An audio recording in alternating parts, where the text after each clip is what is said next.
Est-ce qu'avec le Grand Prix de Las Vegas, ça vaut le coup de refaire les mêmes erreurs que dans les années 80? Allez, c'est ce qu'on va voir dans cette vidéo. Allez, c'est parti. Si le contenu vous plaît, n'hésitez pas à partager la vidéo, de vous abonner et de mettre un petit pouce bleu. Et avant qu'il y ait la course en 2023, on aura eu deux courses dans les années 80 à Las Vegas. Dans les années 70, Las Vegas voulait changer son image et enlever l'image qu'elle avait de la mafia et c'est pour ça qu'elle cherchait un événement pour lequel elle pouvait se débarrasser de cette mauvaise image qu'elle avait. Et en même temps, les organisateurs de la Formule 1 cherchaient un nouveau circuit aux États-Unis, vu que l'ancien circuit Watkins Glen, qui se situe à New York, n'était plus aux normes de la sécurité. Et du coup, l'endroit aura été choisi avec la ville de Las Vegas, et ce sera au Caesars Palace, et on nommera le circuit le Caesars Palace Grand Prix Circuit. J'espère que je le prononce bien vu que je suis pas américain. Mais du coup, ça aura été une mauvaise idée des deux parties. Donc d'un côté de la ville et de l'autre côté des organisateurs du Grand Prix de Formule 1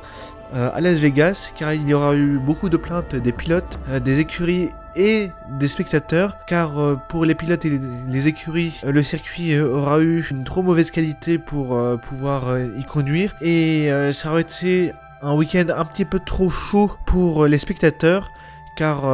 avec que de l'asphalte pour les spectateurs, pas grand chose pour se protéger du soleil, ça fait qu'on n'a plus trop envie de participer à ce genre d'événement. Et jusqu'à nos jours, ça aurait été le pire circuit dans l'histoire de la Formule 1. Et du coup, après toutes les critiques qu'ils auront reçues,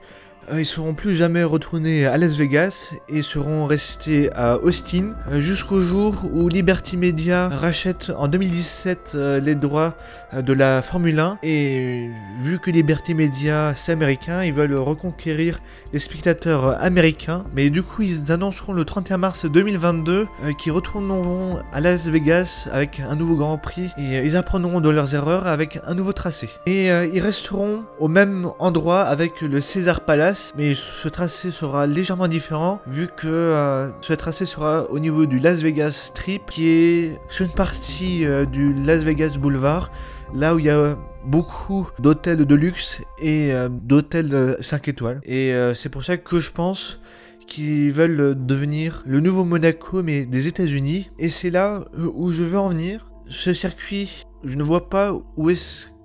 qu'il a un intérêt, à part pour les personnes sur place qui veulent profiter de la course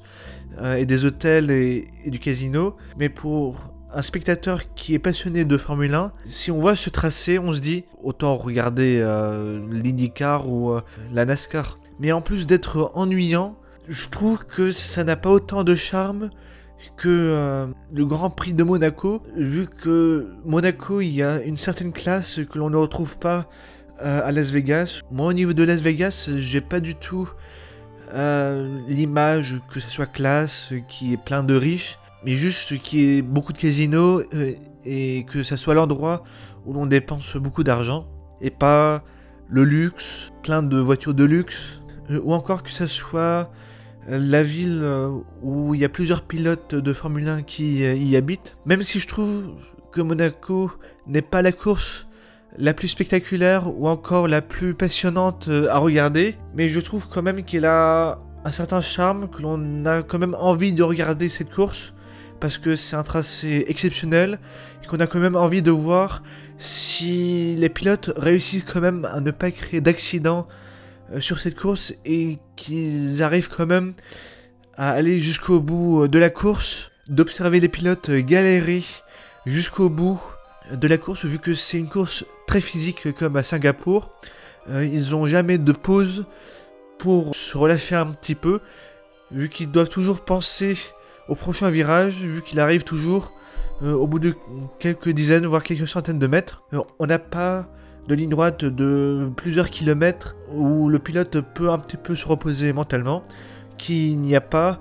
sur les circuits de Las Vegas, où l'on a quasiment que des lignes droites, et qu'il n'y a même pas de challenge pour le pilote. Et c'est pour ça que je trouve dommage d'étendre à chaque fois ces courses, alors que le circuit, il est pas terrible,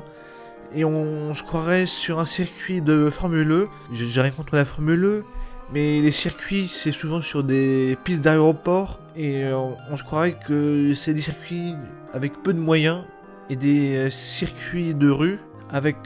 du béton à gauche ou à droite. Peut-être un petit peu comme le circuit de Miami aussi, mais ou encore le circuit de Jeddah. Bon, même si je préfère le circuit de Jeddah vu qu'il est un petit peu plus intéressant que celui de Las Vegas. Mais si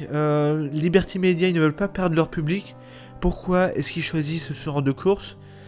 Parce que à long terme, ils vont pas garder leur public, vu que ce genre de circuits n'ont pas de charme comme Spa ou encore d'autres circuits qui ont un certain charme avec une certaine histoire. C'est pour ça que je demande que l'on réintroduise par exemple le circuit de Hockenheim ou encore le circuit de Manicourt en France,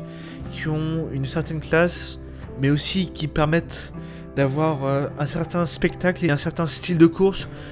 que l'on n'a pas sur les circuits comme celui de Miami, Jeddah